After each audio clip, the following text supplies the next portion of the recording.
నంద్యాల జిల్లా పాణ్యంలో ఎస్సీ కాలనీలో త్రాగునీరు లేక 65 రోజుల నుండి ప్రజలు త్రాగునీరు సమస్య తీర్చండి సార్ అని గ్రామ పంచాయతీ అధికారులు గ్రామ సర్పంచ్కి సమస్య తెలియజేసిన ఫలితం లేదు. ఈ అధికారులు కాలయాపన చేయగా ఈరోజు 100 మంది ఎస్సీ కాలనీ 1వ వార్డు లైన్ ప్రజలు గ్రామ పంచాయతీ కార్యాలయం ముందు ధర్నా చేశారు. ఈ కార్యక్రమంలో టీడీపీ జిల్లా కార్యదర్శి రమణమూర్తి మాట్లాడుతూ, మా అధికారం ఇప్పుడు వచ్చినది కావున మీకు ఒక వారంలోపు మీ సమస్య ఖచ్చితంగా తీరుస్తాము. ఈ సమస్యపై పాణ్యం ఎమ్మెల్యే గౌరు చరితారెడ్డి దృష్టికి తీసుకెళ్లి మాట్లాడి మీ సమస్య పరిష్కరిస్తామని మాట ఇచ్చి ధర్నా విరమించారు. ఈ కార్యక్రమంలో మనము వెంకటాద్రి, బత్తిని ప్రతాప్, బాల సుంకన్న కాలనీ ప్రజలు పాల్గొన్నారు.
పోతే మా ఇంటికాడ నిలబెట్టి సగం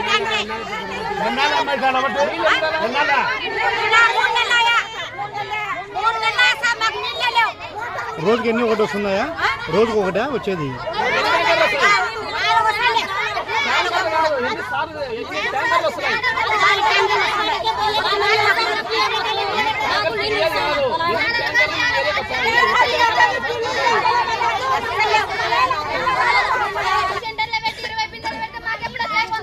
అవన్నీ నేను మాట్లాడిస్తానమ్మా. ఎమ్మెల్యే గారితో మీకు సంపూర్ణమైన హామీ నేను ఇప్పిస్తాను. వచ్చే శనివారం లోపల నేను ప్రభుత్వ అధికారులు పట్టించుకోకున్నాగానే నా సొంత డబ్బులు 25,000, 30,000 ఖర్చైనా బాగలేదు. 25,000, 30,000 పెట్టైనా సరే నేను క్లీన్ చేయించి మీ కుళాయిలకు నీళ్ళు వచ్చే విధంగా చేస్తాను. ఆ విధంగా నాకు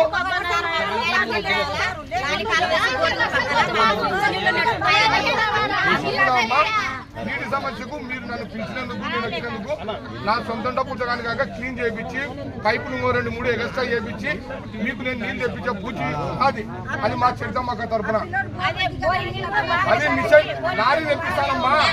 లారీ తెప్పిస్తా.